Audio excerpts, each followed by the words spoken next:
Rather than ordering out this upcoming game day, here are 3 healthy alternative options to try in your own kitchen. We'll begin this process by simmering 1.5 cups of olive oil in a low pot, adding about 5 heads of garlic, some parsley, oregano, and crushed red pepper. Keep this mixture on a low simmer for about a half an hour until the aromatics really fill your kitchen. We want to keep the toppings on this focaccia really light and fresh, so we're going to begin with a simple pesto. We're going to start with about 1 cup of fresh basil leaves, add in about 3/4 cup of olive oil, and a 1/2 cup of Parmesan cheese and 1/2 cup of pecorino romano cheese. From there, we're going to season with a little bit of oregano, salt, garlic powder, and crushed red pepper. We can set the pesto aside in the fridge to chill while we move on to begin our dough. In a stand mixer, we are going to blend together 5 cups of flour, 2 teaspoons of yeast, 2 teaspoons of salt, 2 cups of lukewarm water, and 4 tablespoons of olive oil.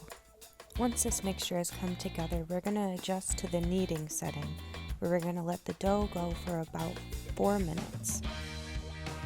We're going to then transfer the dough onto a floured surface, working it into a ball, but trying not to overwork the dough. From there, transferring it onto a spread of saran wrap, topping with a little olive oil, and wrapping, setting aside for a half hour.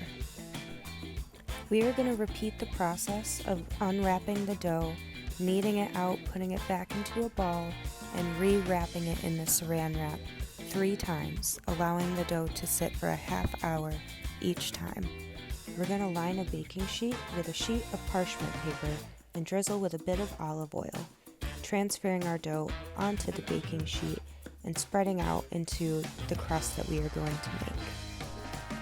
Once our dough has lined our baking sheet, we're going to take that olive oil mixture that we have allowed to simmer and completely cover the dough, making dimples and pushing the flavors into the dough.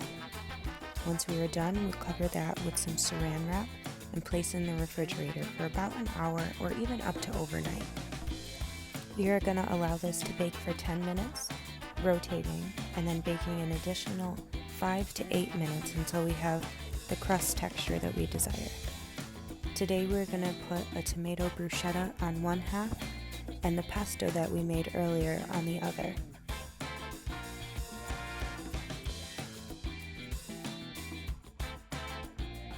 Next up for today's game day meal are going to be baked cauliflower buffalo wings. To begin this process, break up a large head of cauliflower into pretty decent sized florets. The breading for this is very simple. We're just going to combine 1 cup of flour with 1 cup of oat milk, and to that I add adobo, garlic powder, onion powder, a little salt, pepper, and cayenne for flavor. Once the batter is thoroughly mixed together, we are going to coat each floret in the batter and then line a baking sheet with parchment paper and a little non-stick cooking spray. Place the battered florets directly onto the baking sheet, and we're going to bake that at 350 for about 13 minutes. Once we remove these from the oven, we're going to immediately coat them in some Frank's Red Hot, which I add a little bit of butter to, but this recipe can be made vegan by just skipping out on the butter.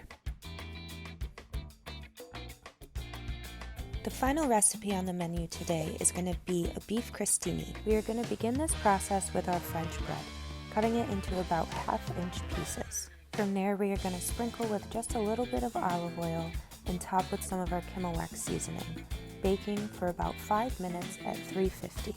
From there, we are going to work to combine our horseradish spread.